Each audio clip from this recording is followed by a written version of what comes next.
Praise be Jesus and Mary. Today in the U.S., the Church celebrates the memorial of St Camillus de Lillis, transferred from July 14th, since on the 14th we celebrated the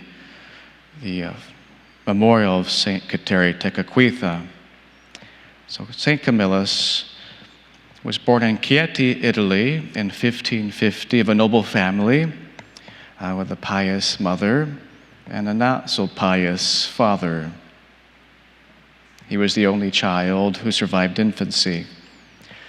His mother died when he was just 12 years old, leaving him to the care of some relatives, since his father was a military man and often away, hardly ever at home. Camillus was left to do as he pleased, and so bad habits were acquired growing up. At the age of 17, he entered military service.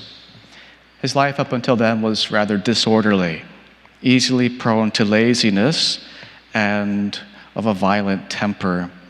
And he developed the bad habit of gambling, the effects of being associated with bad companions. To his credit, though, Camillus was always respectful towards religion. For the next several years, he lived as a soldier of fortune alongside his father until the latter died of an illness, thankfully repentant of his prodigal ways. And this was an inspiration to Camillus. He pondered it and even moved him to make a vow to enter one day a monastery. Camillus would eventually meet up with an uncle who was a Franciscan and sought to be admitted to his monastery, but he was refused due to bad health, a serious leg wound, and just not ready for religious life. Camillus then spent some time as a patient in the hospital of St. James in Rome to receive treatment, especially for his leg, and he would eventually volunteer his service there to help care for the sick himself. But his old ways and gambling and bad behavior led to his dismissal from the hospital.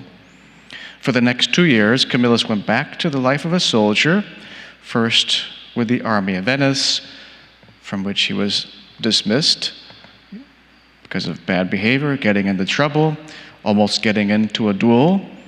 And then he moved on to the Army of Spain, which lasted only a short while until his company was disbanded, leading him back into the world, back to his gambling, and having lost everything, reduced to a state of a wandering tramp with a companion. So one day, a rich benefactor friend of Camillus, noticed him with other beggars in front of a church and encouraged him to work for him as he was having a new monastery built for some group of Franciscans. And Camillus was definitely interested, but his companion was not. He discouraged Camillus from taking up that new line of work and risk giving up his carefree existence as a wandering tramp. And so these two walked off, on to their next adventure, when suddenly struck by the goodness of the offer and the man's offer, and no doubt with a jolt of divine grace, Camillus turned around, ran as fast as he could to the work site to begin a new life, a complete 180. And so it was. He changed his life completely. He started this new line of work, worked very hard, usually with very menial and humble tasks, but all the while trotting along the path of conversion, slowly, gradually, being won over to the ways of God. He was particularly struck with the life and teaching of the Capuchins while there. And this led to his request to be admitted among them, and he was admitted as a novice. But this only lasted for a short while because, curiously enough, his leg wound, would not heal, but only got worse during his time with the friars. So he had to leave, but he was promised to be readmitted when the leg wound would be fully healed. So this led Camillus once again to St. James Hospital in Rome for treatment of his leg and also for some volunteer work, spending a good 4 years there, during which he met up with St. Philip Neri, and St. Philip would become his spiritual director. At the end of those 4 years, Camillus tried to re-enter the Capuchins against St. Philip's advice, but the same thing happened. His leg wound would only get worse. And this time the Capuchins dismissed him for good. So Camillus went on to another group of Franciscans, the Observants, and was admitted among them, but he met the same problem. The leg wound would get worse, so he was dismissed. So finally, Camillus went back to the Hospital of Rome, and this time he did such an outstanding job in the volunteer service, caring for the sick, that he was made superintendent of the servants, the nurses there. And during his time of work there, during these years, he discovered some important things. First, work kept him out of trouble, kept him away from idleness, away from temptation, therefore, and so many sins. This is a very relevant and very practical bit of advice for all of us. Staying busy in a good way, work, good forms of work that needs to be done, keeps us out of trouble. He also discovered that serving others made him very happy. To imitate Christ, who came to serve and not to be served. It made him so happy to dedicate his life in serving others, forgetting himself. And this also is something we can keep in mind too, when we stop to think of others' needs and try to care for others and not focus only on our own problems. And finally, he realized that good nursing depended upon love, Christian love, especially when one puts into practice, what our Lord had said. You did it to me.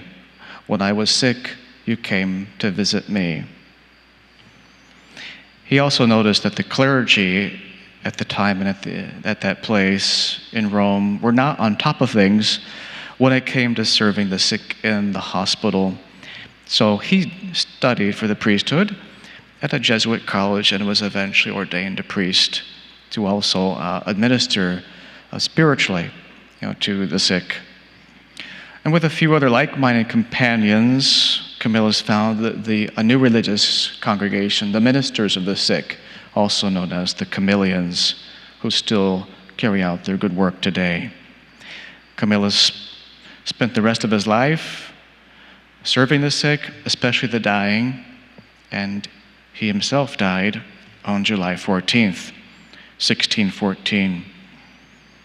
The church has named him, together with St. John of God, patron of the sick, of hospitals, of nurses, and physicians.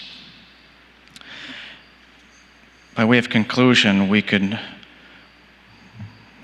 note that his life of St. Camillus was really not an ideal life, and he was an unlikely candidate, for sainthood.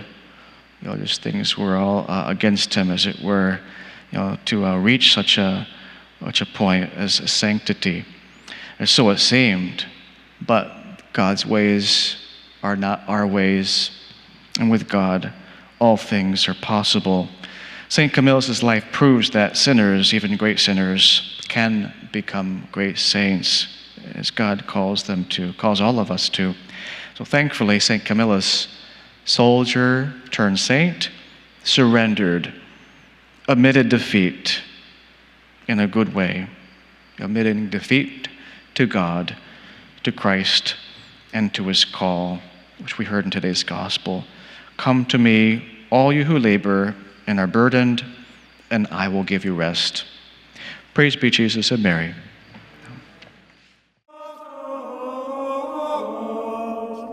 misericorde.